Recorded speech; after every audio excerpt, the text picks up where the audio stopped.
ଏଥିରେ କ'ଣ ହେଇଛି? ସବୁ ହେଲା ଘର ସଜା ଜିନିଷ, ମୋ ପାଇଁ କିଛି ନୁହଁ ହେଲା। ଓହୋ।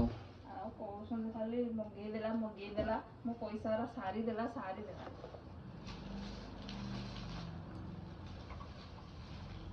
ଏଇଟା କ'ଣ ବେଲା?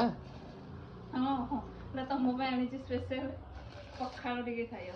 ସେଇଭଳିଆ ତ ଦେଖାଯାଉଛି। ଆରେ ହଁ, ଆରେ ଏଥିରେ ତ ଆରାମସେ ଜଣେ ପଖାଳ ଖାଇବ।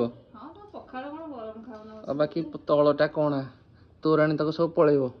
ଏମିତି ଭାତ ଦେଇ ଖାଇବ। ଏ ତଳେ ଗୋଟେ ଯୋଉ ଚିମୁଟା ଗୋଟେ ଦେଇଦେଲେ, ଏଇ ଯୋଉ ତୁଳା ଦେଇକି ଗୋଟେ ଜାମ୍ ଦେଇଦେଲେ ଆରାମସେ ଜଣେ ପଖାଳ ଖାଇବ ଆଉ। ପଖାଳ ଗରମ ସବୁ ଖାଇବ। ଏଟା ଏମିତି ରହିବ।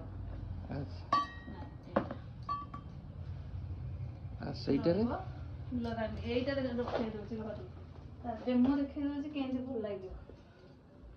ଲୋକ ମାଣ ହେଇଟା ଉପରେ ମସ୍ତ ପାଇବନି ପୁରା।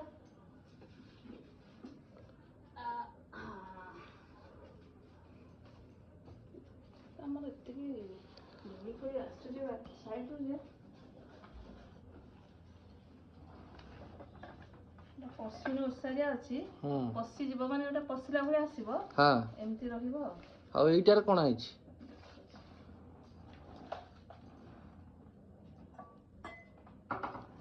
ଏଇଟା ଆଉ ଗୋଟେ ଜିନିଷ, ଏଇଟା ବଢିଆ ଜିନିଷ।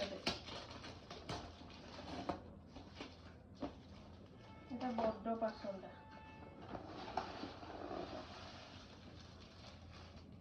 ଏଇଟା ତମ ପାଇଁ ଗିଫ୍ଟ। ଏ ତ ପାନପତ୍ର। ଏ ପାନପତ୍ର ହଉଛି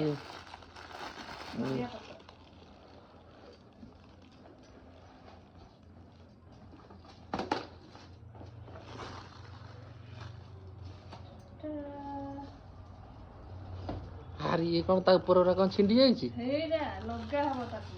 ଲଗା ହବ? କ'ଣ ସବୁ ଗୋଟେ ଗୋଟେ ମଗଉଛ? ଆଉ ମତେ କହିଥିଲେ ମୁଁ ନର୍ସରୀରୁ ଜିଅନ୍ତା ଗଛ ଆଣିକି ଠିଆ କରିଦେଇଥାନ୍ତି। ତମେ ତ ବହୁତ ଆଣୁଛ ଆଉ, ତମେ ଆଣୁଛ ବୋଲି ଏ ପାଇଁ ମୁଁ ମଗଉଛି। ଆରେ ଏଇଗୁରା ଖାଲି ମଗେଇକି ଖାଲି ପଇସା ଖାଲି ଅଯଥାରେ ଖାଲି ନଷ୍ଟ କରୁଛ। ଏଟା 300 ଟଙ୍କା କ'ଣ ଖରାପ ହେଇଛି? ଏଟା କୋଉଠି ଥୁଆ ହବ? ଯେପର୍ଯ୍ୟନ୍ତ ଗୋଟେ ଷ୍ଟାଇଲିଶ ଷ୍ଟୁଲ ନ ଆଣିଛ, ନହେଲେ ଗୋଟେ ଭଲ ଡିଜାଇନ ବାଲା ଥାକ ନ ଆଣିଛ, ସେ ପର୍ଯ୍ୟନ୍ତ ଏଇଠି ଥୁଆ ହବ।